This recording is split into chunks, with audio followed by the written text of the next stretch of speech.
Sino po sa inyo kagigising pa lang? Pagod na agad. Kung iyan ang problema mo, naku, pag-usapan natin to. Hi there, mga kabadgetarian, this is Kitanan, yung pambansang wealth coach. Sa episode na ito, pag-uusapan po natin ang burnout. Mga kapatid, hindi ka tamad, hindi ka mahina, pagod ka lang. Alam nyo ba, according to research, 7 out of 10 Filipinos experience burnout every single year. Kasi overwork, toxic po yung environment, and then bababa pa ang sahod, kulang sa tulog, kulang sa pahinga, may financial pressure pa sa pamilya. So kung makikita nyo, hindi lang po financial aspect to, no? Kundi physical, mental, at emotional. Kaya nga, una, kailangan po natin gawin, mga kabadgetarian, recognize natin yung mga signs kung burnout ka na hindi. Una, parang imagine mo, bagong gising ka lang, pagod ka na. Tapos parati ka nga naiinis, di ba? Hindi ka makafocus, nawawala ng motibasyon mo, tapos parati kang puyat, at parang feeling mo empty. Nako, did I just describe your situation? So, number 2, kailangan po natin magpahinga. Opo, hindi ka robot. Tatandaan mo. Sabihin mo sa katabi mo, hindi ka robot. Oo, kaya siyempre, nagtatrabaho ka. Di ba parang cellphone yan eh. Ang cellphone po kailangan mag-recharge. Pag hindi mo ni-recharge ang cellphone mo, wala. Di ba? Kaya nga, take small breaks. Kahit na mga 30 minutes lang. Di ba? Idlip lang ng konti. And then, gamitin mo yung mga leaves mo. Di ba? Para makapagpahinga ka. O hindi. O if not naman, maglagay po tayo ng mga work hours. Di ba? Na talagang healthy po para sa atin. At pag ikaw ay nabibigyan na talagang sobra-sobra, matuto ka naman humindi. Oo, syempre, pag hindi naman alam ng boss mo na overwork ka na pala, tatandaan nyo rest is not a reward. It is a must. Oo, kailangan talaga yan.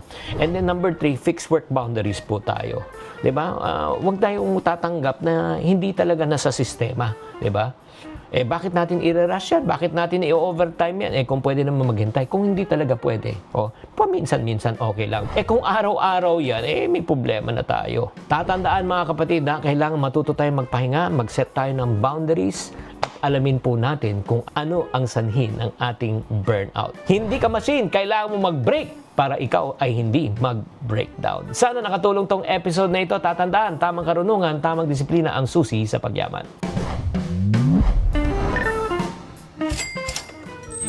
Buwan naman sa ating One Balita Pilipinas ngayong Martes. Matapos maaresto ng dahil sa pagkakadawit sa Ghost Flood Control Projects, former Senator Bong Revilla at mga dating opisyal ng Department of Public Works and Highways humarap sa pagdinig sa Sandigan Bayan ngayong araw.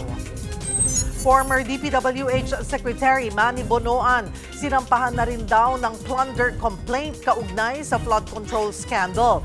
Sa Senate hearing kahapon, Bonoan ipinaliwanag ang umano'y mali-maling coordinates ng mga proyekto na isinumiti niya sa palasyo. I instructed the late Undersecretary Cabral to collate the information that we need to submit. Matapos sampahan si Pangulong Bongbong Marcos ng impeachment complaint, tanong ng lahat, kailan aarangkada ang proseso? Palasyo nangakong irerespeto ang mandato ng Kongreso. Heart Evangelista nagbabalik sa Paris Fashion Week. Sa pagkakataong ito, kasama ang kanyang ina. At Ivana Alawi, pinatotohanan sa netizens na si Joshua Garcia nga ang binansagang Higop King.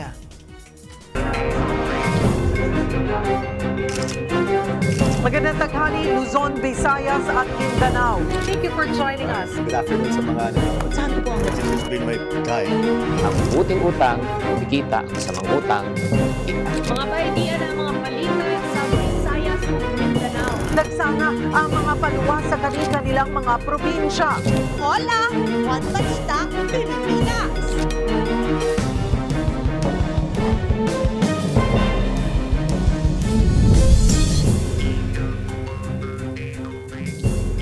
Magandang tanghali. Samali, Luzon, Visayas at Mindanao, wanted ang isang tendero ng karne sa Caloocan matapos patayin sa saksak ang pumunterya sa kanyang paninda. Pero hindi tao ang biktima, kundi aso. Magbabalita si Ian Suyu.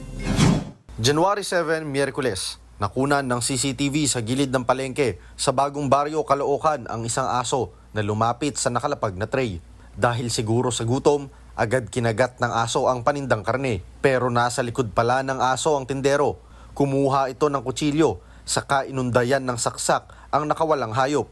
Hindi na nakita sa video ang pananakit sa aso, pero kitang nagtatakbo ito palayo sa pwesto ng tindero. Dito sa palengking ito ng Barangay 154 nangyari yung insidente at mismong sa stall na ito, sa tapat na ito, sinaksak nung tindero yung aso na tumangay nung paninda niyang karne. Nagawa pang maglakad ng aso ng ilang hakbang pero kalaunan ay tumumba rin daw ito. Ayon sa mga nakausap nating residente, stray dog daw ito at walang nagmamayari sa biktimang aso. Ayon sa barangay, magbubukas pa lang daw sana ng pwesto ang hindi nila kilalang tindero. Ito pong nagtitilang karne, inilapag yung kahon na may laman na karne. Yun naman pong dating ng aso, inikutan ng aso, tapos bumalik yung aso, kinuha yung karne doon sa box.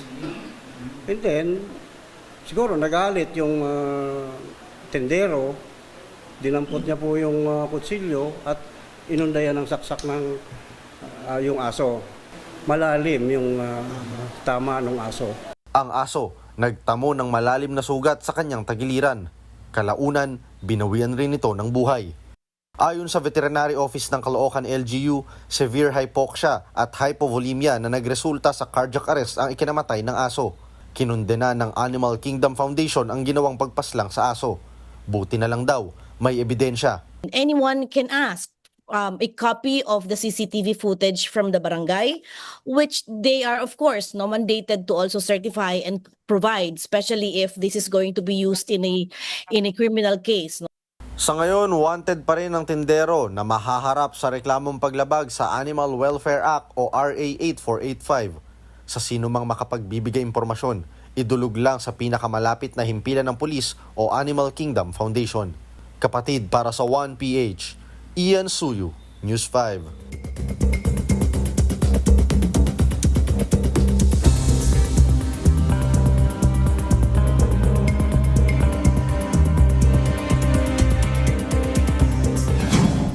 Ginisa si former DPWH Secretary Manny Bonoan sa pagdinig ng Senado tungkol sa maanumalyang flood control projects.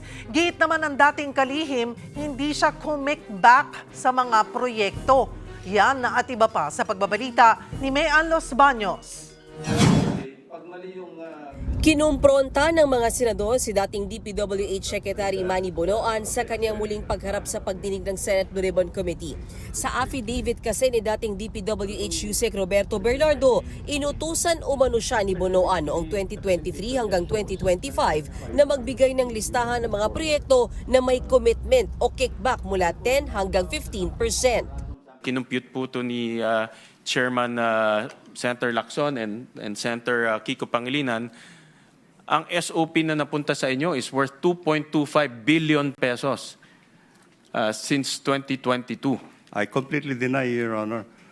I don't have any allocable amount.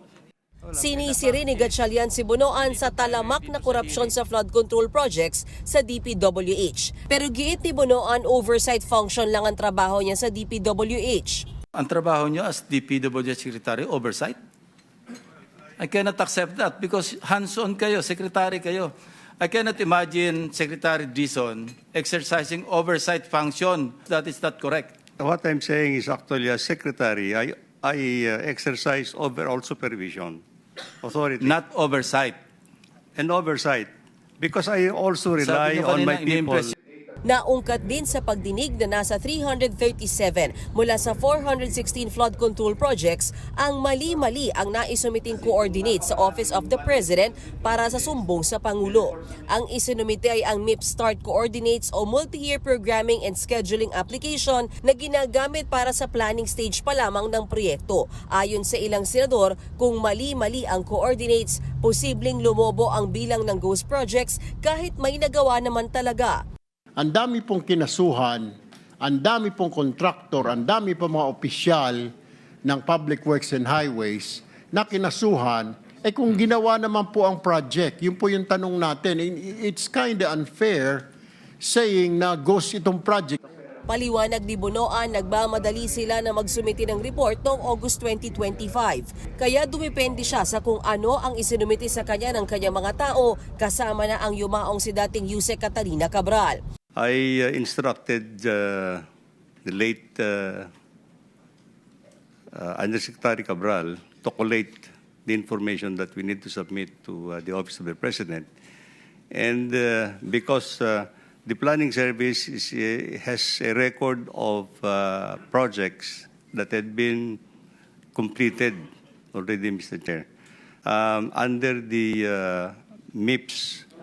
Giit pa ni Bonoan, personal niya ring binisita ang na-report na ghost projects sa Region 3. Dito nadiskubre ang mga anomalya sa Bulacan District Engineering Office na ikinatanggal ng ilang opisyal doon. Kinagabihan, inaresto na ng NBI ang nasa kustodiya ng Senado ng mga dating opisyal ng DPWH Bulacan na sina Bryce Hernandez at JP Mendoza. Kabilang sila si pinaaresto ng Sandigan Bayan 3rd Division, kasama si dating Senador Bong Revilla at 4 pang tauhan ng DPWH. Para yan sa kasong malversation na inihain ng Ombudsman kaugnay ng Ghost Flood Control Projects sa Pandi, Bulacan. Voluntaryo namang sumuko sa Camp Crame kagabi si Revilla. Haharapin ko to ng walang takot. At alam kong hindi ako papabayaan ng Diyos dahil wala po akong kasalanan dito. Dahil dito, hinigpitan na ang seguridad sa CIDG headquarters.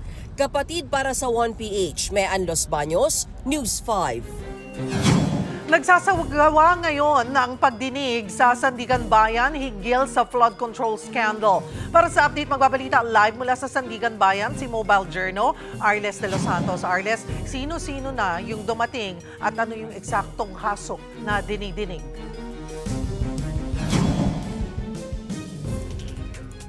Cheryl, alas 10 ng umaga dumating nga dito sa Sandigan Bayan si dating Senador Bong Revilla. Kaugnay yan sa alegasyon ng umano'y sabwata ng mga opisyal ng DPWH Bulacan 1st District Engineering Office para ma-release ang pondo ng 76 million pesos para sa isang flood control project sa Bulacan. No? Ayan nga, no, dito kasama siyang dumating ni DILG Secretary John Vic Remulla na kung saan haharap si Revilla sa kasong malversation through falsification na hawakan ng 3rd Division ng Sandigan Bayan, habang sa 4th Division naman ang hawak ng kasong draft ng dating senador. Narito din si Revilla, Cheryl, no, para sa issuance ng kanyang commitment order at booking procedures para nga sa kasunod yan ng kanyang pagsuko na isinagawa. Kagabi nang inilabas ng Sandigan Bayan ang arrest warrant at whole departure order laban sa kanya at sa 6 pang ibang mga akusado kaugnay ng umano'y Ghost Flood Control Project nga sa Bulacan. No? Kasama dyan sina Bulacan District Engineering Office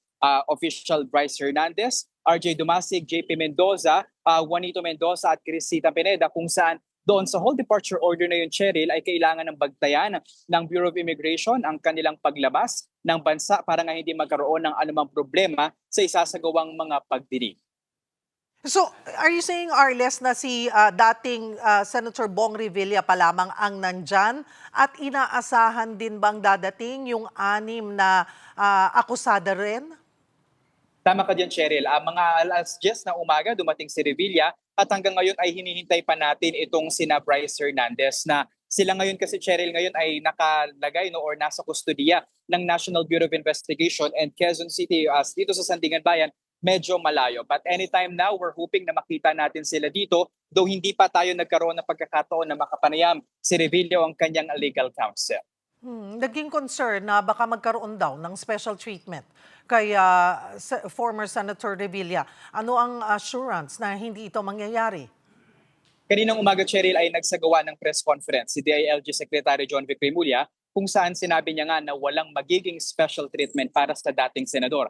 Ang malaking tanong ngayon, Cheryl, ay kung saan nga ba mananatili o makukulong itong si Revilla na ngayon ay may warrant of arrest na. Hindi pa makukumpirma kung sa Camp Crame nga ba siya talaga mananatili, Cheryl, dahil ayon kay Remulla, ito daw yung custodial facility sa Camp Crame ay sumasailalim sa isang rehabilitasyon. So maaari nating abangan na kung ito nga ba si Revilla ay dadalhin doon sa Camp Caringal o doon sa Quezon City Jail doon sa Payatas, no? Ito yung isa sa mga infrastructure projects ng pamahalaan, Cheryl, kung saan nga nagkaroon pa ng tour itong si Remulla at sinabi na kayang mag-hold ng Quezon City Jail ng nasa 1,000 na mga personalidad. And sabi pa ni Remulla noon, Cheryl, kung maalala natin, na yung mga personalidad na nasa salary grade 27 pataas, yung mga mahuhold doon. Ang tanong kasi ngayon, si Revilla ay hindi kabahagi ng pamahalaan ngayon. So siya ba ay mananatili sa isang normal na tiitan o mananatili sa pangangalaga ng ating otoridad,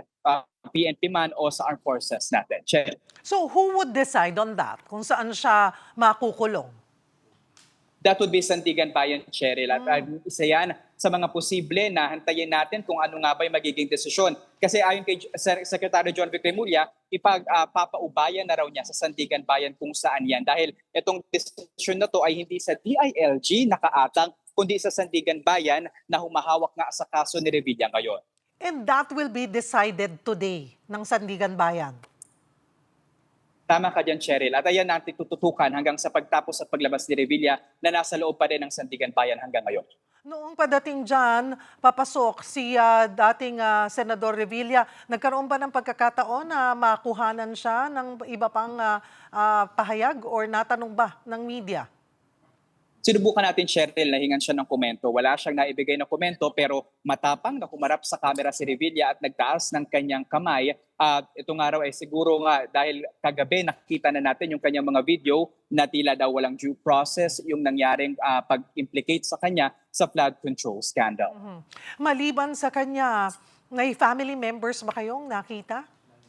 Wala pa, Cheryl. Wala pa tayong nakikitang family members na kasama niya. Nang kanyang pagdating dito, siya ay escorted, of course, ng PNP-CIDG at ng DILG, but yung kanyang mga kaanak, wala pa tayong nakikita kahit sino dito.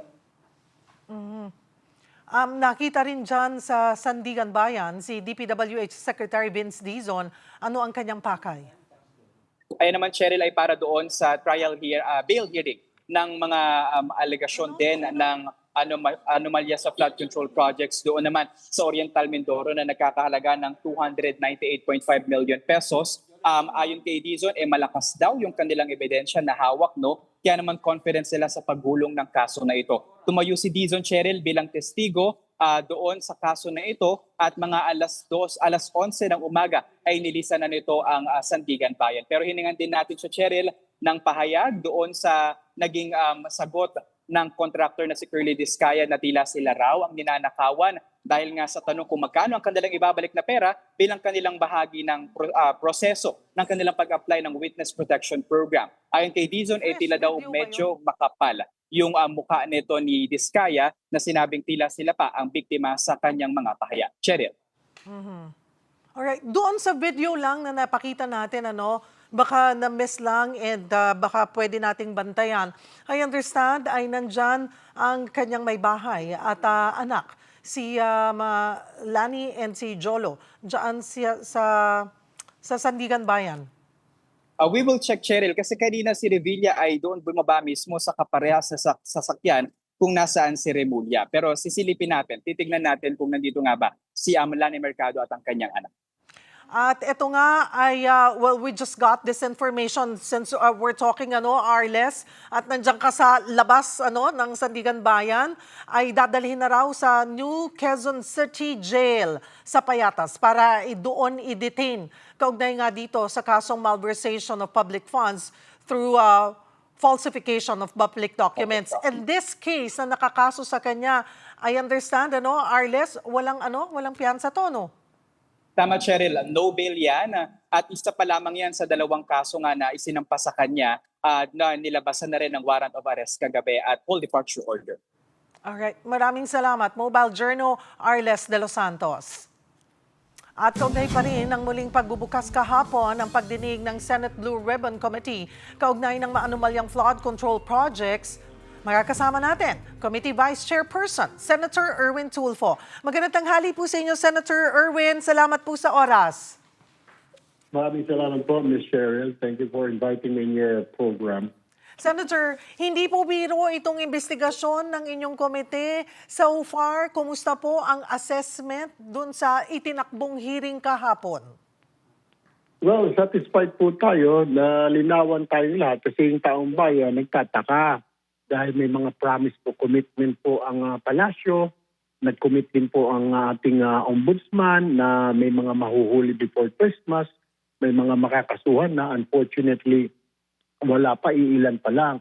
And it turned out pa lang, reason is because yung mga sinasabi ng Ghost Project, yung coordinates mali. Mabuti na-expose ito ni Senator Lacson at inamin naman ng DPWH na ang dami pa lang 400 plus pero ika nga so far na 200 lang, kalahati pa lang ang actually 19 lang, 14 lang ang sigurado sila. So ito yung naging dahilan na aminado sila pati ang DOJ na hindi makasuhan yung mga pinadala ng sabpina ng mga kontraktor, ng mga opisyal ng DPWH because of the fact na mali yung coordinates na nandoon pala. Kung titignan mo, ginawa talaga yung project, hindi siya ghost. So, mali lang yung coordinates. So, kaya nga, it's very frustrating. Mali din yung naibigyan ng information kayo sa Pangulo, na-inform na raw ang Pangulo pati ang Secretary na si Secretary P. So lumalabas na meron talagang mga nakaklaro na mga maling impormasyon. Exactly. Pero ang kinaiinis ko doon ni Cheryl, bakit pala dalawang coordinates? May MYPS kung tawagin, may tinatawag na actual coordinates. What's the difference? Napaliwanag sa atin kasi daw, nung pinag-aralan, itong coordinates ito, kunwari, 20 degrees east, tapos 30 degrees, umadjust daw yung dahil sa ilog, yung nagkaroon ng bagyo, umadjust. Pero nakapagtata kami siya, 1 kilometro yung adjustment mo, 2 kilometro doon sa una mong final na project proposal, tapos 2 kilometro down the river. Ano nangyari yun? Masyado rin malayo, yung adjustment na yon, masyadong malaki. Okay, doon pa lamang po, Senator Erwin, sa simula pa lamang, mainit na kagad si Senator Ping, ang chairman ng Blue Ribbon Committee, pinatikos niya yung mga nanggugulo raw doon sa investigasyon ng Blue Ribbon. Sino-sino ba itong detractors na tinutukoy niya? Kasama po ba dito si Senator Amy Marcos? Naku, yan ang maganda siguro. Mas may tanong mo yan kay Senator Ping Lacson dahil talagang nung nangyari may yan, yung naririnig ko, nababasa ko yung sagutan nila. Naka-lead tayo ni Cheryl. So, I don't know. Pinakamaganda siguro, tanungin mo pareho si Senator Lacson at si Senator Amy. Kung si Senator Lacson, kung si Senator Amy Ben at Senator Amy, kung siya ba yung pinapatamaan. But I believe yung mga meron kasing sa mga social media, ang dami naglalabasa ngayon kung ano-anong inaakusa sa Blue Ribbon, kung ano-anong mga sinasabi, bakit daw to, nabusalan na ba ang bibig. Let's not forget, Ms. Cheryl, I think 3 hearings before this, nagsabi na po kami na kapag may nasampahan ng ICI and DOJ, tapos ng investigasyon namin, ibibigay na namin yung mga pieces of evidence namin sa korte kasi baka maging sagaba lang kami sa ongoing investigation at magiging sub judice. Puntahan ko po itong pagharap ni former DPWH Secretary Manny Bonoan. Ano po ang masasabi nyo dito nga sa kanyang pag-deny sa mga aligasyon laban sa kanya? Yung sinasabi niya na oversight function lang naman daw yung trabaho niya sa DPWH at hindi siya tumanggap ng kickback. Yung sa kickback, yan ang kailangan patunayan. Siguro sa korte niya na lang yung patunayan. Pero doon sa oversight, mukhang I beg to disagree ni Cheryl. As a secretary ako, naging talihim din naman ako ng DSWD, ng isang ahensya. Hindi lang oversight. Talagang ikaw yung kapitan niya, parang barko. You do everything. You make sure yung mga proyekto, yung mga programs na implement, yung gusto ng Pangulo, yung objective at saka mission ng agency dapat ipapatupad, hindi lang oversight ni Cheryl. Doon po balikan ko yung kanina na pag-usapan natin na issue ng maling grid coordinates. Ang sinisisi po dito ni former Secretary Bonoan, sina former Yusek Cabral. So, ano ang take nyo on this? Ang system dyan, paano pa sasagot yung patay? Ipatay na po yun. Yun ang mahirap. May tuturo na lahat namatay.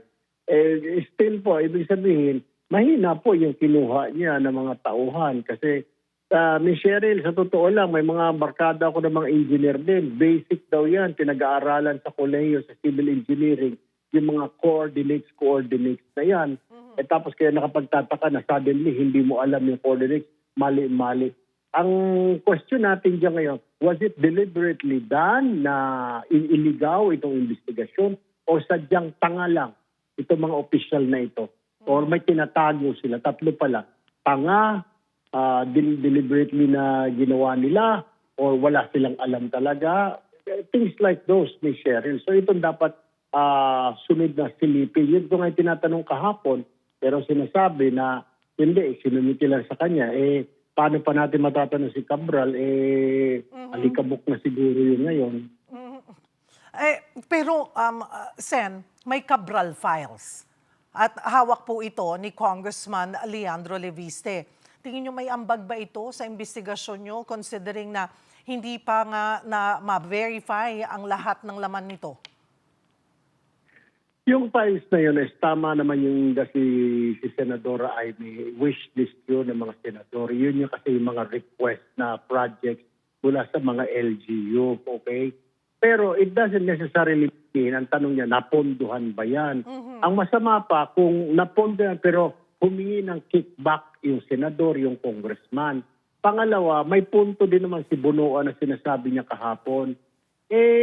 Mayroon palang approval kay Vince Dizon na okay, na makakuha siya ng dokumento. Bakit hindi na lang siya nag-request? Bakit pwersahan niyang hinablot umano yung dokumento? Base na rin doon sa investigasyon na isinagawa ng DPWH. Narinig naman natin kahapon, sinasabi ni Yusek Bernabe, nagsumbong na empleyado pero si Cabral mismo sabi para hindi na lumaki.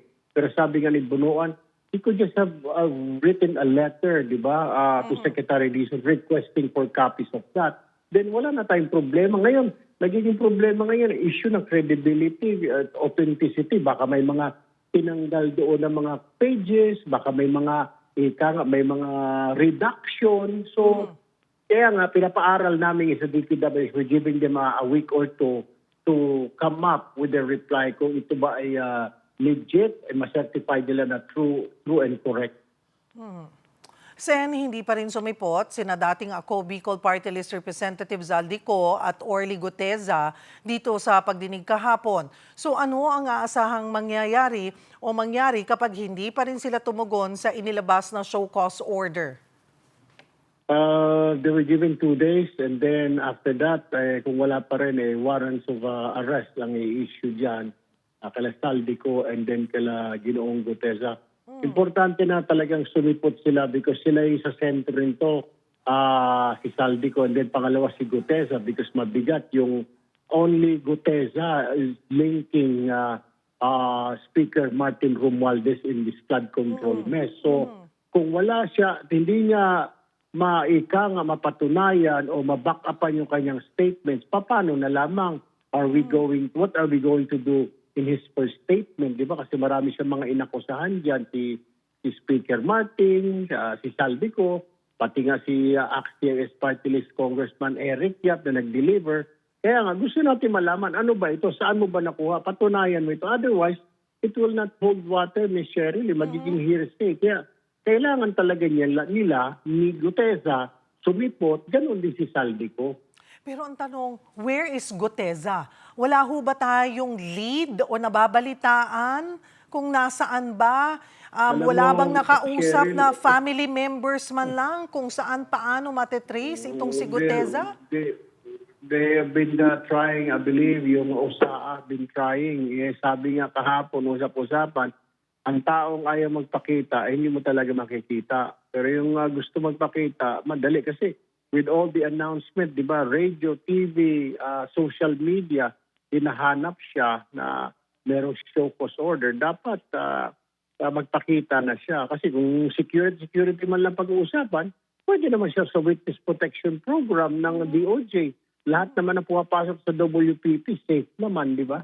So why? Anong kinakatakot niya at bakit di siya lumutang? But he was offered by the Senate, di ba? He didn't want any security during that time. The first time he... I was the one who asked me, Sherry, sabi ko gusto mo ang security, gusto mo ba dito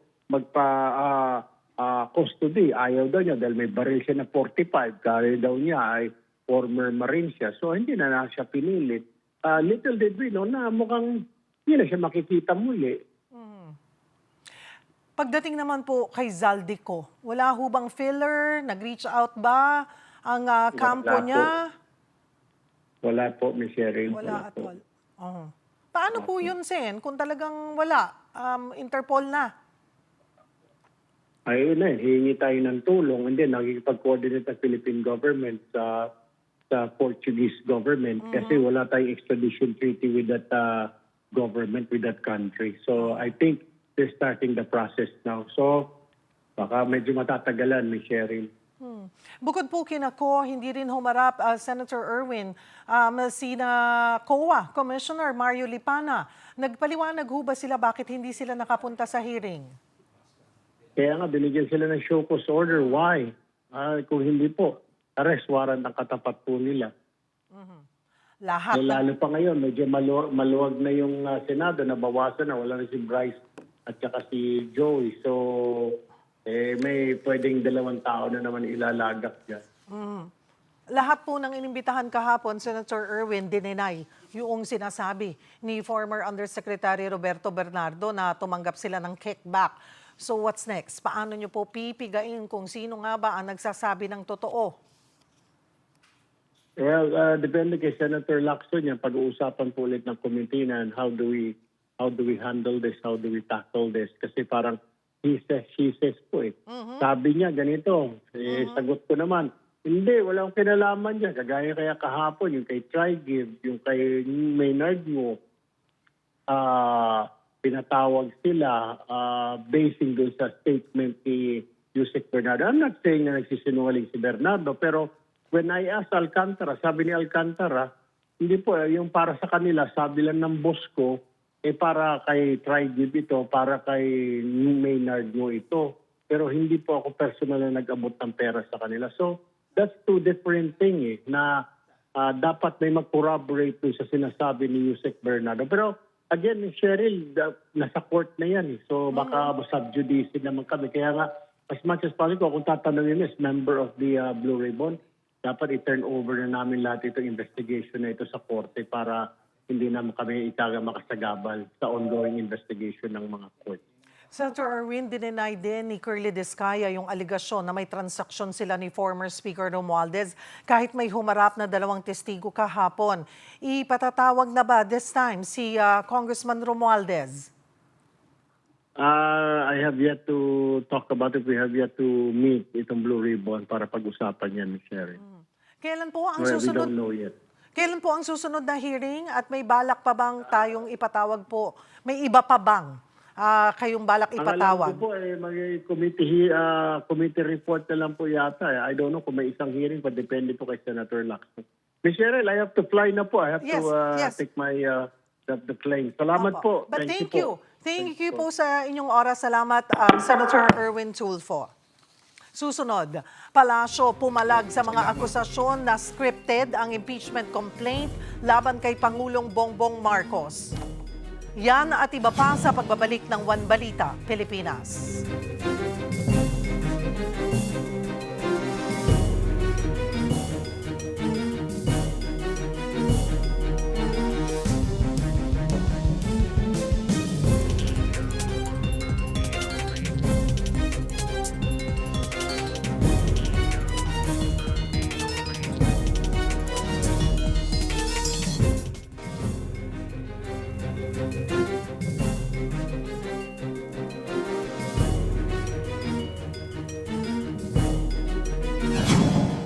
Naniniwala si Vice President Sara Duterte na posibleng pakanarin ng administrasyon ang inihaing impeachment complaint laban kay Pangulong Bongbong Marcos.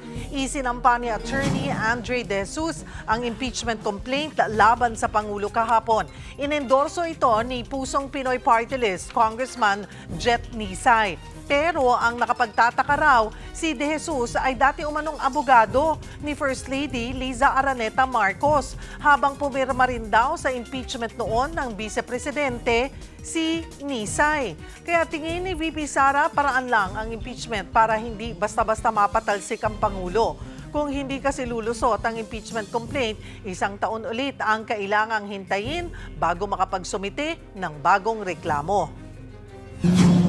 Murag bakuna ang tawag nila. Mabakunahan ka para protected ka for 1 year. Kaugnay niyan, pinalagaan ng palasyo ang pahayag na ito ng mga Duterte na scripted ang impeachment complaint laban kay Pangulong Bongbong Marcos. Para sa detalye, magbabalita live mula sa palasyo si Mobile Journal Julie Baiza. Julie, ano ang sinabi ng palasyo tungkol nga dito sa akusasyon na ito? Cheryl, mariin ngang pinabulaanan ng palasyo yung akusasyon na scripted yung impeachment complaint laban kay Pangulong Bongbong Marcos. Hindi raw sila sangkot sa anumang pagpaplanta ng ebidensya gaya ng ginawa ni dating Pangulong Rodrigo Duterte. Sabi ni Palace Press Officer Claire Castro, ang mga Duterte lang daw ang sanay sa ganito. Giniit pa ni Castro na hindi rin daw eksperto ang administrasyon sa paggawa ng intriga. Nirerespeto raw ng Pangulo ang due process at ang mga nakasaad sa konstitusyon. Idinagdag pa ni Castro na kahit sino man ang nagsampa ng impeachment complaint, hindi yan maganda sa imahe ng Pangulo. Hindi raw maganda sa usapin ng ekonomiya, lalo't nakikita ng mga negosyante na may mga ganitong pahayag laban sa administrasyong Marcos. Junior sa isang high productivity resource ang bagong reserba at maikukumpara sa kasalukuyang pinagpukunan ng natural gas ng bansa. Julie, nakausap na raw ba ni Pangulong Bongbong Marcos si Congressman Sandro Marcos kaugnay ng impeachment complaint? Cheryl, sa ngayon hindi pa raw nasasabi kung nagkausap na sina Pangulong Bongbong Marcos at si Majority Floor Leader at Presidential son Sandro Marcos. Pero malinaw naman daw kung ano yung sinabi ng Pangulo para sa kanyang anak. Yan daw ay yung gawin ng trabaho. Hindi raw pwede yung kamag-anak at kaalyado. Kung ano raw yung kanyang mandato, yun yung dapat tuparin ng nakababatang Marcos. At kahit na tatay pa niya yung malalagay sa impeachment, dapat daw natuparin ang mandato. Okay, patungkol naman tayo doon sa mga naaresto dahil sa flood control scandal. Sinabi ni former Senator Bong Revilla na walang due process ang pag-issue sa arrest warrant. May reaksyon ba dito ang palasyo? Cheryl, akusasyon daw yan or yan daw yung opinyon ng isang naaakusahan, sabi ni Castro. At kung yan nga daw yung sinabi ni dating Senador Bong Revilla, malamang daw ay gagamitin niya yan bilang depensa sa kaso. Pero ang kailangan, panindigan daw ni Revilla o patunayan yung mga binabanggit niyang akusasyon. Kasi kung ang palasyo ang tatanungin, gumagana ang due process sa bansa. Natanong na rin, Cheryl, kung anong reaksyon ni Pangulong Bongbong Marcos nung malaman ngang dawit si Revilla dito sa usapin o anomalya sa flood control projects. Nagulat daw si PBBM, lalo't kaalyado nga niya si Revilla doon sa alyansa. Pero iginiit daw ng Pangulo na kaalyado man o hindi, kung kailangan iimbestigahan, iimbestigahan niya dahil ang administrasyon wala raw sasantuhin. May reaksyon din ba ang palasyo patungkol kay former DPWH Secretary Manny Bonoan na nagbalik bansa at tumistigo nga sa Senate Blue Ribbon Committee hearing kahapon? Kung ang palasyo ang tatanungin, Cheryl, naniniwala pa rin sila na totoo o may katotohanan yung mga sinasabi ni dating DPWH Secretary Manny Bonoan. Lalo na daw at sa Senado siya humaharap at under oath yung kanyang mga sinasabi. Kaya daw ang kailangan na lang hilingin at maniwala na katotohanan, may katotohanan yung kanyang mga sinasabi. May update din ba tungkol doon sa kahihinatnan ng Independent Commission for Infrastructure? Cheryl, sa ngayon ganun pa rin naman yung nabanggit ng palasyo gaya nga ng isinagot ni Pangulong Bongbong Marcos noon na may mga tinatapos pa doon sa Independent Commission for Infrastructure o ICI para naman doon sa mga nagsasabi o nagpapahayag na hindi na sila satisfied or tila kine-question yung sensibilidad ng Pangulo sa pagtatatag ng ICI. Malinaw naman daw kung ano yung mga efforts o hakbang na ginawa ni PBBM para masawata ang korupsyon sa bansa. Pero kung may ilan daw na mga hindi nakukontento, hindi naman daw yan maiiwasan.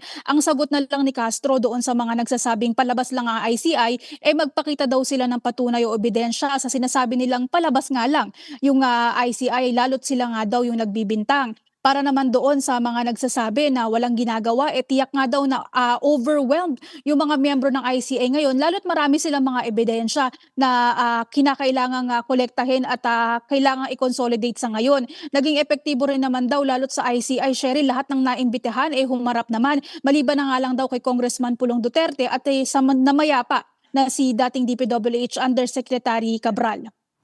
Maraming salamat, Mobile Journal Julie Baiza.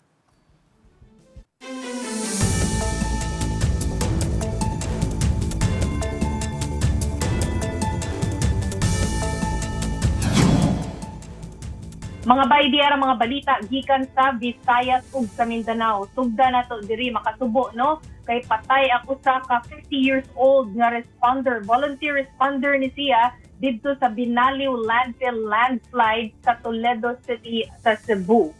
Matod sa iyang pamilya, nagka-blister ang iyang tiil tungod kay pila na siya kaadlaw nga sigig sulob og boot didto sa landslide site. Tagna na ang samad pag-uli ni pag-uli niya ni atong January 13. Kinahanglan gyud dalon sa ospital ang biktima. Na-confine siya didto og pila ka adlaw sa dili pa siya namatay tungod sa septic shock. Ang ingon sa iyang doktor, nakapagrabe sa iyang kahimtang ang iyang sakit nga diabetes. Matud pa sa mga otoridad, nagpahinumdum kini sa peligro nga giatubang dili lang sa mga direktang naapektuhan sa landslide kundi apil na sab ang mga responders. Unya ngadto ta sa Mindanao mga bay, usa sa di nga makaguol no kay adunay mga nangamatay tungod sa mga nahitabong pagpamusil. Ang hinungdan o ang rason, personal kuno nga atraso. Atong mahibaw-an ang mga detalye bahin ani gikan kang Bril Montalvo sa News 5 Visayas. Sabado sa buntag nakitang nagkadugo og nagbuyod na sa kanal daplin sa kalsada ang duha ka lalaki sa Arakan, Cotabato. Adunay upat ka mga samad pinusilan sa lawas ang biktima nga si Jerry Prande nga usa ka barangay chairman sa maong lugar. Samtang iyang pag-umangkon nga si Jemar, napulo ang mga samad pinusilan ang iyang naangkon sa lawas. Base sa investigasyon, sakay sa usa ka single motor ang mga biktima sa dihang gisundan sila sa tulo pa ka mga motor o gipaulanan sila og bala.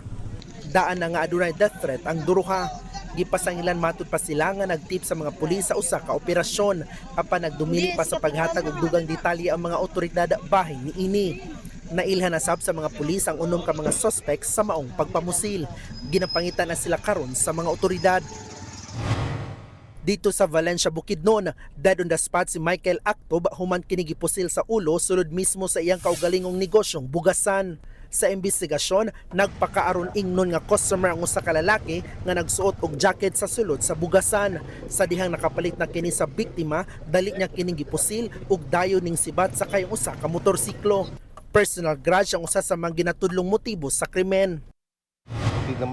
Niadtong Domingo sa buntag sab, makita sa video nga gisakay sa police mobile ang tricycle driver kinsa gipusil didto sa barangay Mother Poblacion, Cotabato City. Gidala pa kini sa ospital apan gideklarang dead on arrival human nakaangkod og mga samad pinusilan sa ulo ug likod. Sa investigasyon, namasayro lang si Julhamin Abang, 25 anyos sa iyang payong-payong nga tricycle sa dihang giduol kini sa usa ka gunman ug dayong gipusil. Personal nga away ang gidudahan nga anggulo karon sa mga pulis. Samtang nagpadayon pa ang hot pursuit operation sa suspect. Para sa 1PH, Bril Montalvo, News 5, Mindanao. News 5 Mindanao, si Bril Montalvo. Mga bay, maoras na karon no? Magkuyog na sa taugma para sa mga balita sa Visayas ug sa Mindanao. Ako si Chicky Verhel.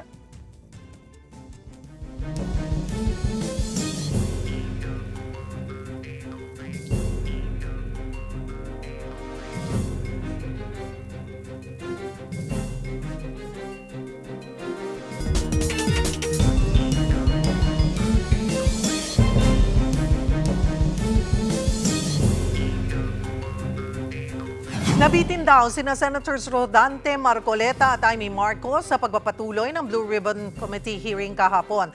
Para sa update, magbabalita live mula sa Senado si Mobile Journal Merrimon Reyes. Merrimon, una sa lahat, bakit daw wala si Senator Amy sa hearing kahapon? Sherry, may kinailangan daw asikasuhin sa mata ng senadora. Sabi ni Senator Rodante Marcoleta, kinailangan daw patakan yung mata ni Senator Amy Marcos kaya hindi siya nakadalo sa pagdinig ng Senate Blue Ribbon Committee kahapon. Pero kanina sa isang press conference naman kasama si Senator Rodante Marcoleta, nagpahayag sila ng kanilang pagkadismaya sa naging takbo ng pagdinig ng Senate Blue Ribbon Committee kahapon. Sabi nga ng dalawang senador, nabitin sila sa pagtugis ng komite sa isyu ng maanumalyang flood control projects at korupsyon. Ayon kay Marcoleta, tila nagsimula ulit sa magugulo at mali-maling coordinates ng mga flood control project, bagay na binuksan niya na raw noong siya pa ang nanunungkulan bilang committee chair. Umaasa silang mayroon pa sanang bagong lalabas sa pagdinig, lalo't nandoon ang ilang mga dating opisyal ng DPWH. Pakinggan natin ang bahagi ng kanyang pahayag. Dapat puntahan na natin kung sino talaga yung pinakaugat, kung sino yung mastermind. Pero kahapon nakita niyo, it was concentrated on the coordinates. Ako, I was a little bit disappointed, personal ko to. Kasi sa kauna-unang hearing pa lang namin sa Blue Ribbon, sinabi ko na yun, there is a problem on coordinates. So, ibig sabihin, kahapon lang nila na naisip na totoo pala yun.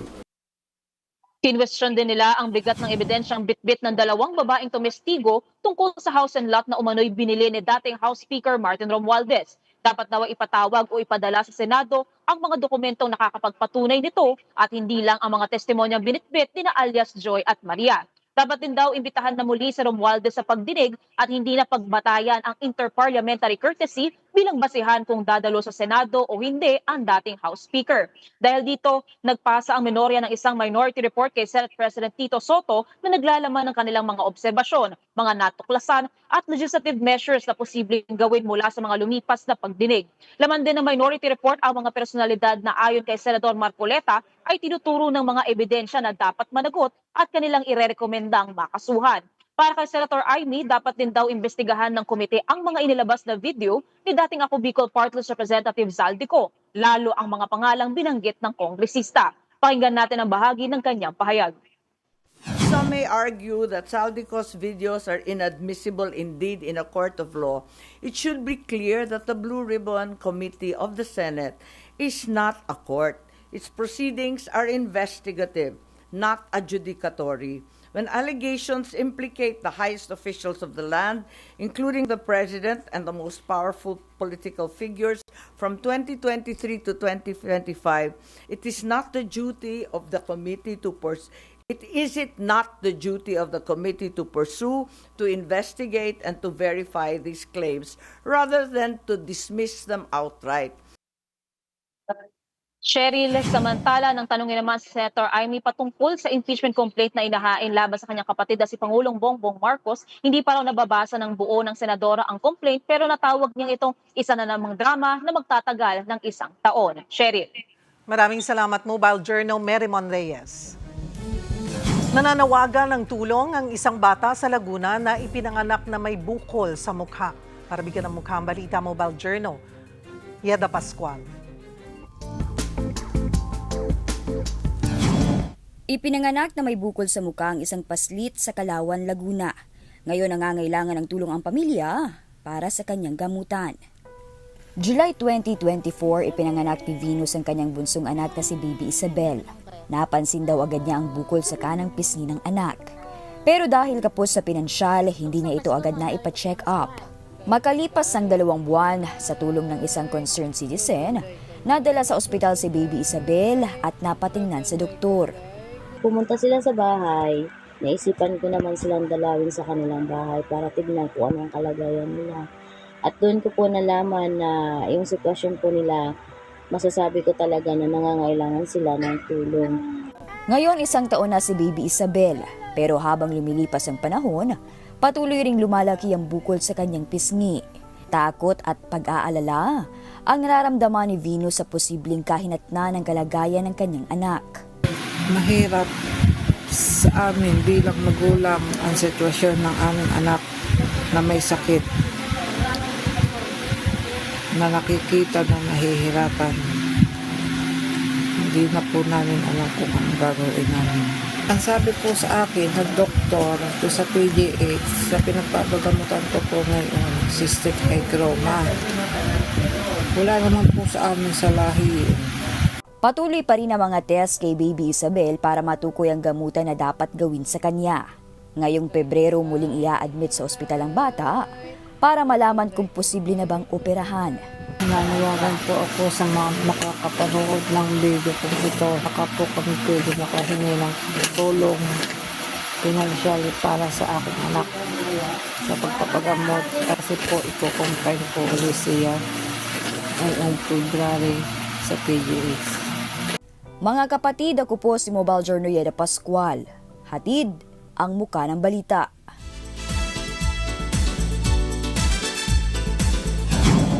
Hola mga kapatid, shock daw si Ivana Alawi na ma-experience ang titulong Higop King ni Joshua Garcia. Tinuturo kasi ng aktor sa isang eksena nila sa isang proyekto. Aminado si Ivana na kinilig siya, lalo't crush niya raw si Joshua at dream come true sa kanyang makatrabaho ang aktor.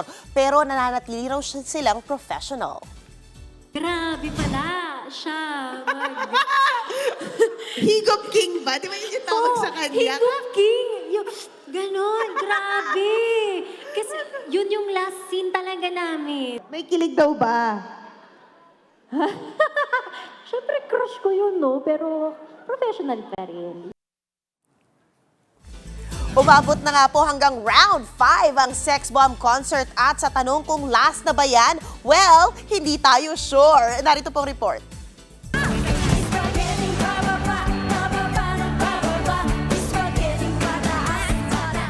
Napalaban na!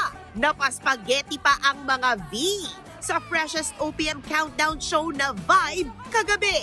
Present ang OG sa sina Sex Bomb Jopay at Sex Bomb Shay.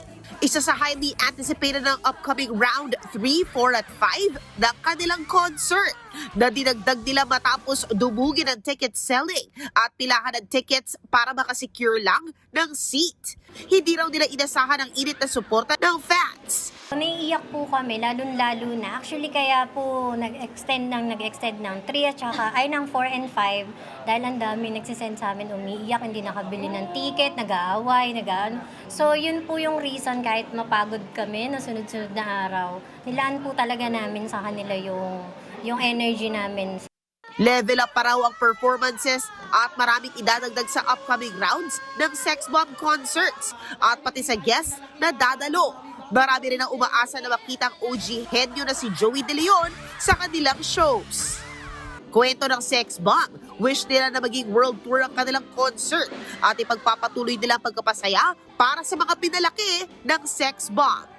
Abangan ang Sex Bomb Get Out Round 3, 4 at 5 sa Feb 6, 7 at 8 sa MOA Arena.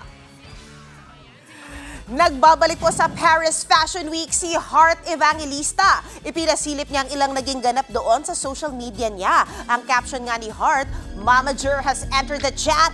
Welcome to Paris Fashion Week. Ni-recreate pa nga nila ng kanyang mommy na si Cecilia Umpauco ang elevator scene sa sequel ng pelikulang The Devil Wears Prada. Eto guys, lumalawak pa po yung kwento ng Westeros mula sa Game of Thrones. At syempre, eksklusibo po nating nakatsikahan ng mga bida sa spin-off na A Night of the Seven Kingdoms. Narito po ang report. This city is too small for us, Dunk. 7 taon matapos ang Game of Thrones. Pero ang laban sa mundo ng Westeros ay hindi pa tapos. This is undignified, sir.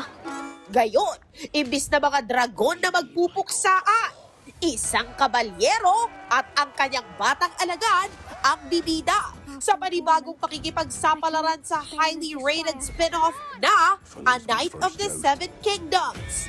Siyempre, first dibs tayo na makakwentuhan ang gumanap na Sir Duncan the Tall at ang batang squire na si Egg na tumakas sa kaharian ng Targaryen. Chika nila, naging magkuya na raw ang tratuhan nila sa set. We had 2 months of prep before we started filming, and then we were just hanging out together. We got to meet each other every time we were like horse riding. I was a massive Game of Thrones fan before this, so to be any part of it, never mind like the friggin' lead of it, was just a dream come true. We bounce off each other in that. And the way he acts on the day, it affects my acting, and personally I think it makes it better. Like a big brother. Yeah. Kilala ang mga Targaryen sa kanilang blonde hair, kaya naman trending nang magpakalbo si Dexter para mag-fit in sa kanyang role bilang si Egg. Literal na para magmukhang malaitlog ang ulo niya. Kwento pa ni Dexter, maganda rin daw na makita ang storya mula sa point of view ng mga ordinaryong mamamayan ng Westeros. A different journey, a different trip. Usually you see all the highborn people and all the amazing people, but you don't realize what's happening at this place. Time you face the dragon. Kung ang Game of Thrones episodes ay pumapalo ng 1 oras o mahigit pa, sa A Night of the Seven Kingdoms, mas short at sweet na over 30 minutes lang per episode.